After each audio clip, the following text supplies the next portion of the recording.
नमस्कार दोस्तों, dsKnowledge.in YouTube channel में आप सभी का हार्दिक स्वागत है। आज हम देखेंगे विज्ञान के महत्वपूर्ण 50 प्रश्नोत्तर जो प्रतियोगी परीक्षाओं की दृष्टि से बहुत ही महत्वपूर्ण हैं। सबसे बड़ा स्तनी नीली व्हेल या जिसे ब्लू व्हेल कहते हैं, ये जीव जगत का सबसे बड़ा स्तनधारी जीव माना जाता है। ये बच्चों को दूध पिलाती है और मनुष्य के बाद सबसे बुद्धिमान प्राणी इस नीली व्हेल को माना जाता है। सबसे बड़ा स्थलीय स्तनी, अगर जमीन पर रहने वाले स्तनी की बात करें तो वो अफ्रीकन हाथी है। सबसे बड़ा जीवित पक्षी शुतुरमुर्ग है, जिसे ऑस्ट्रिच भी कहते हैं। ये सबसे तेज दौड़ने वाला भी पक्षी माना जाता है। सबसे छोटा पक्षी हमिंगबर्ड। सबसे तेज दौड़ने वाला प्राणी चीता, पैंथर या जिसे बाघ के नाम से भी जाना जाता है। सबसे तेज उड़ने वाला पक्षी स्पाइनी टैड स्विफ्ट बाज। सबसे ऊंचा स्तनी जिराफ। सबसे बड़ा वायरस पॉक्स वायरस। भारत का सबसे बड़ा चिड़ियाघर अलीपुर चिड़ियाघर जो कोलकाता के अंदर स्थित है। भारत का सबसे बड़ा अजायब घर चेन्नई अजायब घर है जो तमिलनाडु के अंदर स्थित है। वह स्तनी जिसके शरीर में गॉल ब्लैडर नहीं होता, ये एकमात्र स्तनी है घोड़ा जिसके शरीर के अंदर गॉल ब्लैडर नहीं पाया जाता है। वास क्या है? ये बहुत सी परीक्षाओं में कई बार क्वेश्चन पूछा जाता है कि वास क्या है, पेड़ है, घास है, झाड़ी है। तो बांस एक प्रकार की घास है। इसका मुख्य तना जमीन के अंदर रहता है। चेचक के टीके का आविष्कार एडवर्ड जेनर ने 1796 में किया। सर्वप्रथम जीव द्रव, जिसे इंग्लिश में प्रोटोप्लाज्म कहते हैं, ये नाम जेई पुरकिंजे ने दिया। जीव द्रव इसलिए कहते हैं कि जीव की सारी क्रियाएं इस जीव द्रव के अंदर ही संपन्न होती हैं। रुधिर कोशिकाओं में केंद्रक का अध्ययन सर्वप्रथम हंटर ने 1923 में किया। जीवों में न्यूक्लिक अम्ल की खोज सर्वप्रथम फ्रेडरिक माइजर ने की, क्योंकि हमारे जितने भी सजीव जीव है वो 20 प्रकार के एमिनो अम्लों से मिलकर बने होते हैं। अभी हाल ही में 21वां और 22वां एमिनो अम्ल भी खोजा गया है जो कि जीवों के निर्माण में महत्वपूर्ण भूमिका निभाते हैं। ग्लूकोज के ऑक्सीकरण से कहां पर ऊर्जा प्राप्त या मुक्त होती है? ये बहुत सी बार क्वेश्चन पूछा जाता है कि ग्लूकोज का जो ऑक्सीकरण होता है या उससे हमें जो ऊर्जा होती है वो कहाँ मिलती है? तो ग्लूकोज का ऑक्सीकरण की क्रियाएं कोशिकाओं में संपन्न होती है। मलेरिया के परजीवी प्लाज्मोडियम को सर्वप्रथम मैकल ने पहचाना। मलेरिया से पीड़ित रोगी की लाल रुधिराणुओं में प्लाज्मोडियम की खोज चार्ल्स लेवर ने 1880 में की। सृजनिकी का पिता सर फ्रांसिस गाल्टन को कहा जाता है जिन्होंने सर्वप्रथम मानव के आनुवांशिक लक्षणों में सुधार का विचार रखा। सृजनिकी विज्ञान की वो शाखा होती है जिसमें मानव के विकास से संबंधित खोज, रिसर्च या अन्य स्टडियों का अध्ययन किया जाता है, उसे हम सृजनिकी कहते हैं। और सृजनिकी का पिता सर फ्रांसिस गाल्टन को कहा जाता है क्योंकि सबसे पहले आनुवंशिक लक्षणों में सुधार का विचार इन्होंने ही रखा था।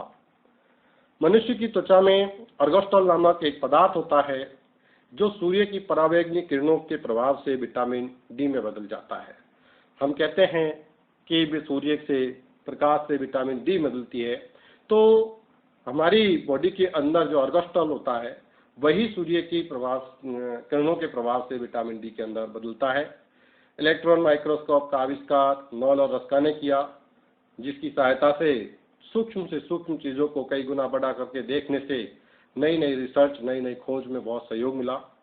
रासायनिक विश्लेषण द्वारा जीव की उत्पत्ति का प्रथम वैज्ञानिक विवरण ए.आई. ऑपेरिन ने दिया।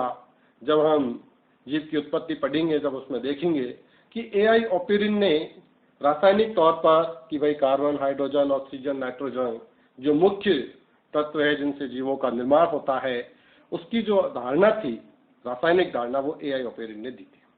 एक जीन, एक एंजाइम, एक रासायनिक प्रतिक्रिया सिद्धांत का प्रतिपादन जॉर्ज विडल और एडवर्ड टेटम ने दिया कि भाई एक ही जीव, एक ही रासायनिक क्रिया में सबसे ज्यादा महत्वपूर्ण भाग लेता है। कोशिका में राइबोसोम की खोज क्लाउड और पॉलीडे ने 1941 में की।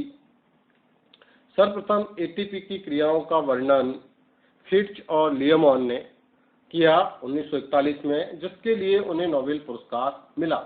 एटीपी बहुत ही, जैसे हम पूरा नाम एडिनोसिन ट्राइफॉस्फेट है, ये जो हमारी बॉडी को ऊर्जा प्रदान करते हैं। प्रोटीन शब्द का प्रयोग सबसे पहले बर्जीलिस ने किया। प्रोटीन सभी जीवों में मिलने वाली प्रोटीन जो 20 प्रकार के एमिनो अम्लों के संयोजन से बनती है, वो पूरे बॉडी के शरीर के निर्माण में कोशिकाओं के निर्माण का मूलभूत आधारभूत तत्व होता है प्रोटीन। पौधों में जो श्वसन होता है उसका जो माध्यम होता है वो रंध्रों से होता है। और ग्लूकोज हमारे, ये प्रश्न बहुत बार पूछा गया है कि ग्लूकोज हमारे शरीर में किस रूप में जमा होता है। तो ग्लूकोज हमारे शरीर के अंदर ग्लाइकोजन के रूप में जमा होता है। पौधे प्रोटीन का संश्लेषण किससे करते हैं? तो इसका उत्तर होगा पौधे प्रोटीन का संश्लेषण एमिनो अम्ल से करते हैं। कौन सा अंग मानव शरीर के द बायोकेमिकल प्रयोगशाला के रूप में जाना जाता है?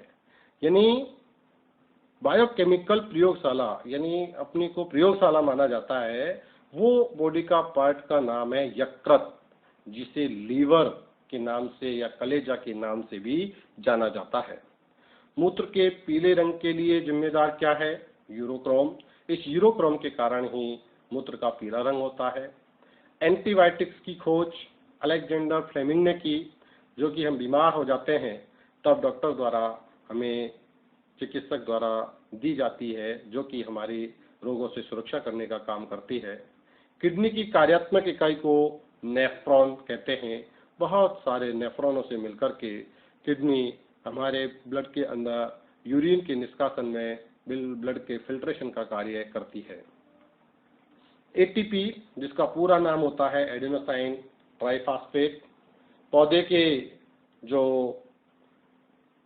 हिस्से में जूट प्राप्त होता है वो होता है हमें तना हिस्से से प्राप्त होता है। इस क्वेश्चन को कई बार गलत कर दिया जाता है कि पौधे के किस हिस्से से जूट प्राप्त होता है, तो उत्तर होगा तना।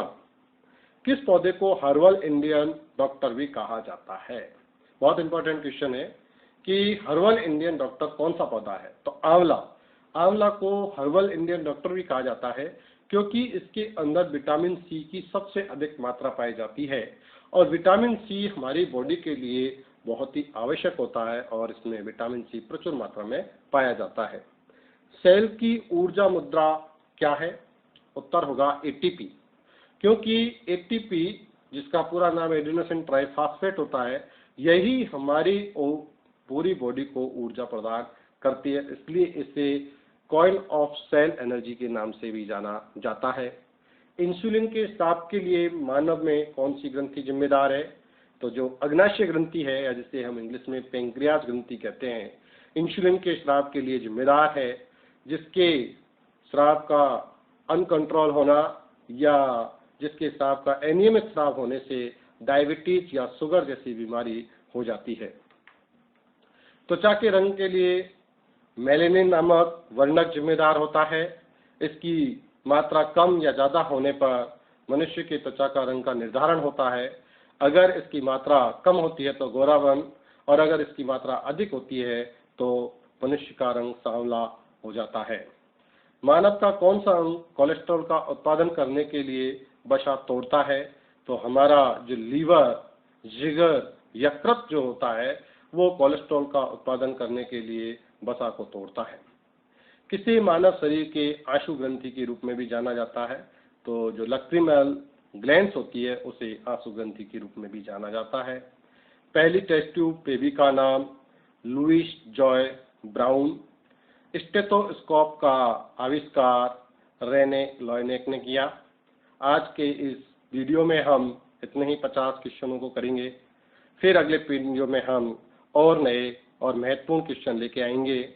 आप सभी का बहुत बहुत धन्यवाद। अगर आपको मेरा वीडियो पसंद आया हो, अगर आपको चाहते हो कि आपके लिए आगे इसी तरह के वीडियो बनाते रहूं, तो प्लीज़ इसे लाइक करें, शेयर करें, मेरे YouTube चैनल को सब्सक्राइब करें, और आपके सुझाव कमेंट बॉक्स में जरूर लिखें। धन्यवाद। जय हिंद।